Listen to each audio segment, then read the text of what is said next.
สบายดีเด้อพี่น้องสบายดีเบิดสุขูสุคนเนาะ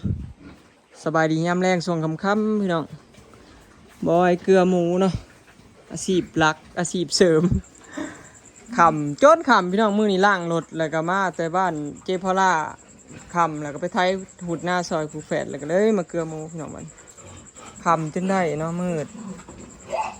มีใครคิดถึงหมูบอยบ้างเนาะมีใครคิดฮอดไหมพี่น้องหมูหน่อยเนาะกับอัปเดตหมูหน่อยให้เบิ้งที่ได้ใหม่ละ3 ตัวตายตัว1เหลือ2เนาะอันนี้ม่านฮะก็ได้2 เดือนหน่อยๆตัวนี้2 เดือนปลายพี่น้องอันนี้นางมั่งมีเนาะถารุ่นไว้สิได้จักโตอันนี้ม่านท้องที่2อันนี้ก็ท้องที่2เนาะอันนี้2 เดือนปลายเกือบ3 เดือนแล้วใกล้ละ4 เดือนคลอดเนาะอันนี้แม่ได้ลูกใหม่พี่น้องนางเฮงได้ลูกเพิ่นละ2 โตเนาะได้ลูก3 โตพี่น้องจนได้จกคิดว่ามันยังบ่เบิดได้ลูกกัน2 โตเนาะ3 ตัว 1ตายได้2ใหญ่แล้วพี่น้องมึงเนี่ยอายุ10 กว่ามื้อยังบ่ได้ตอนหำอยู่พี่น้องมีหมูเถิกตัวเดียวเนาะยังบ่ได้ตอนหำบ่ว่างเขาตอนตอนแต่เช้าตอนเช้าเด็กๆพี่น้องบ่ทันแจ้งบ่ทันแดดเนาะกับยามมื้อแรงค่ำๆมืดๆเนาะมันจังเลือดบ่ออกหลายตอนทำนี่มาเบิ่งหมูคุณเพิ่นป๊าดพี่น้องเบิ่งไงว่าเป็นงัวมันเป็นคุ้ยเนาะใหญ่แล้วอายุ3 เดือนหน่อยๆพี่น้องกินเบอร์3ฮะกับเบิดไปเนาะเริ่มอีกเบอร์4บัดเนาะกินเบอร์4บัดจังสิได้ขายเนาะหากะอาบน้ำเพิ่นแล้วเกลือบัดใหญ่กว่าพี่น้องหลังกำลังเป็นแป้นเนาะอันนี้เป็นลูกแม่ทั้งหลังเนาะ11 โตเพิ่นได้แล้วก็แยกไปจะพุ่น8อันอยู่นี่12นี่อันนี้เป็นแม่พันธุ์ใหม่เด้อพี่น้องไอแลนด์เลดซื้อมาใหม่เนาะถ้าเบิ่งว่าสิน้ำหนักดีบ่เป็นพันธุ์แลนด์เลดเนาะผสมล็อกดูล็อกแม่ลูกนั่งอันบุญหลายเนาะถ้าเบิ่งสิน้ำหนักดีบ่พี่น้องหมูอีพอน่ะน้ำหนักดีเด้โตบ่ใหญ่แต่ว่าน้ำหนักดีเนื้อแน่นเนาะไขมันแบบบ่มีเลยมีแต่เนื้อล้วนๆ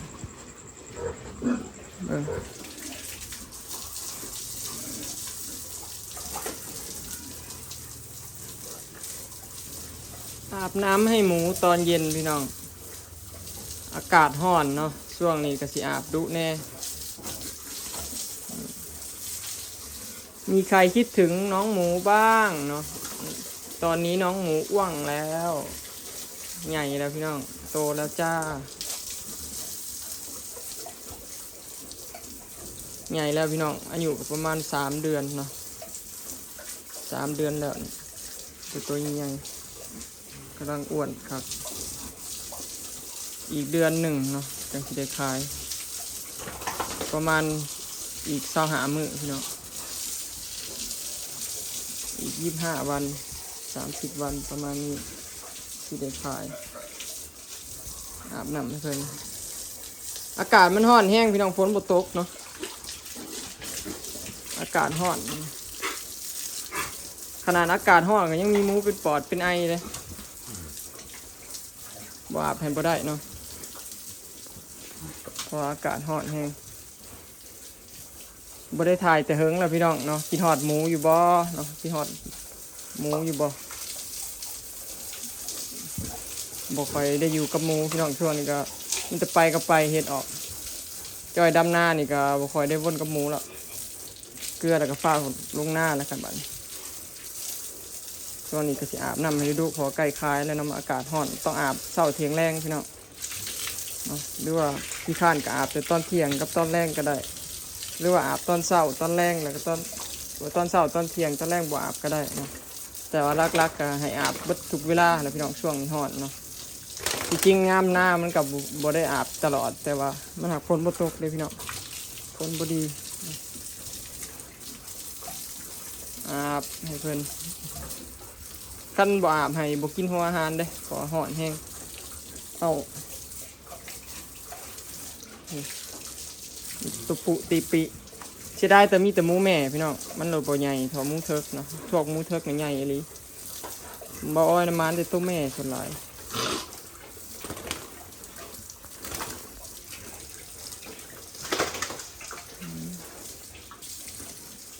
อันนี้นางมีตังพี่น้องหมูอีแม่เนาะกำลังมานอันนี้นางพารวยนางพารวยจ้าใกล้สิคลอดพี่น้องวันที่20หน่อยๆเนาะประมาณ26ประมาณวันที่26เนาะสิคลอดแล้วอาบน้ำให้เพราะว่าอากาศร้อนพี่น้อง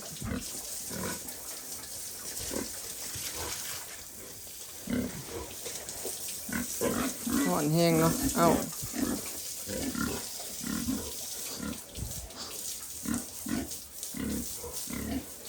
โอ้ร้อนดีพี่น้องเบิ่งอันน่าเพลินเลย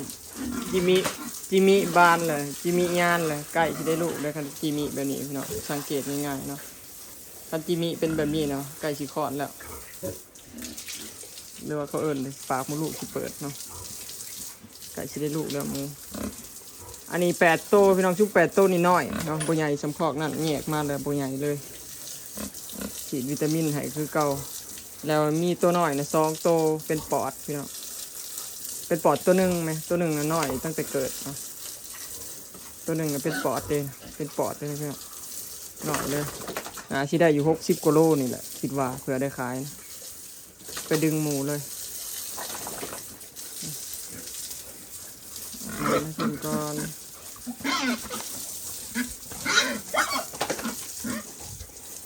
ห่อนพี่น้องร้อนอบอ้าวจังเลยบ่อาบบ่ได้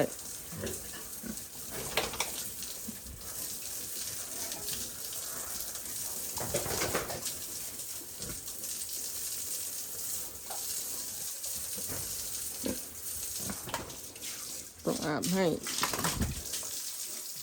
3 เวลาบอยไปหาเห็ดมา2 มื้อแล้วตื่นตี 4 2 มื้อบ่ได้อาบน้ำตอนเช้าให้มัน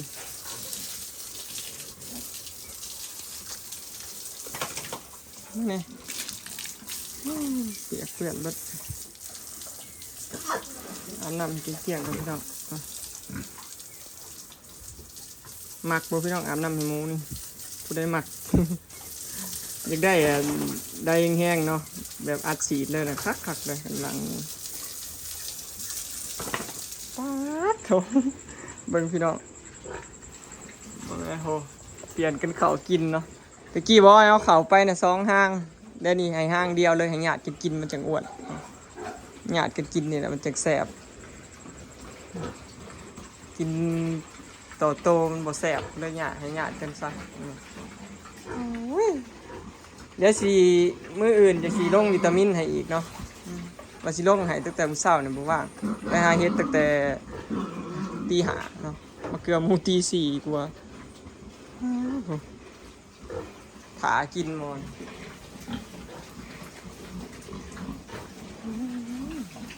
ไง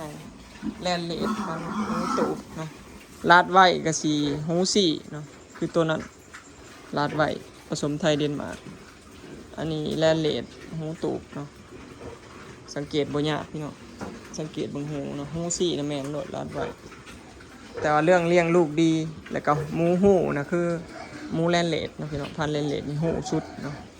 เลี้ยงลูกดีลูกดกแล้วก็หูตูบหูใหญ่เนาะมีผู้ใดคิดฮอดอยู่บ่พี่น้องหมูบอยเนาะ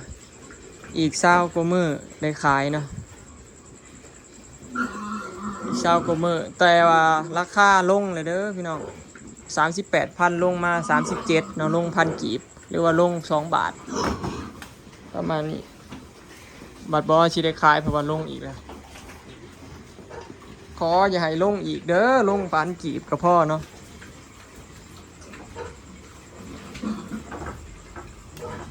ตอนนี้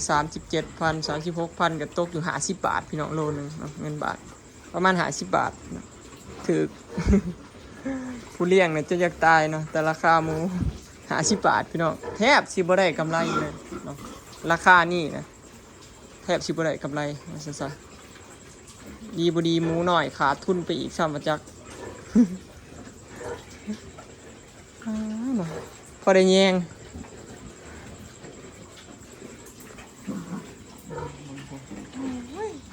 เห็นเลี้ยงใหญ่แล้วก็ดีใจพี่น้องมันอ้วนมันพี่แล้วก็ดีใจเอา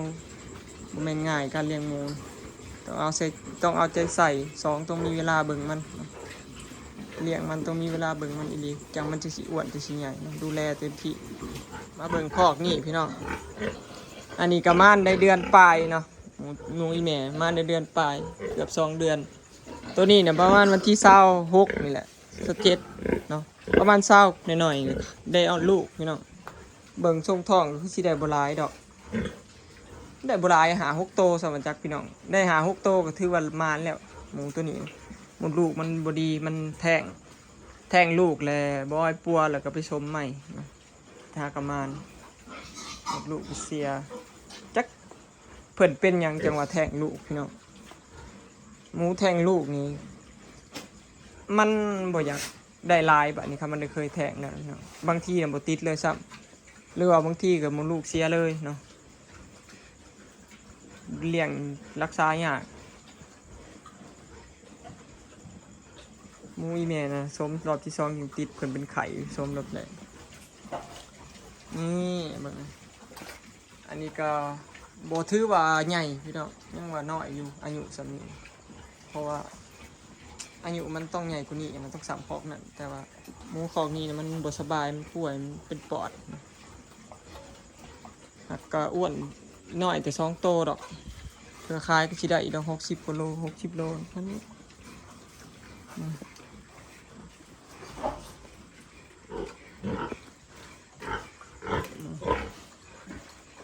นอนกินอิ่ม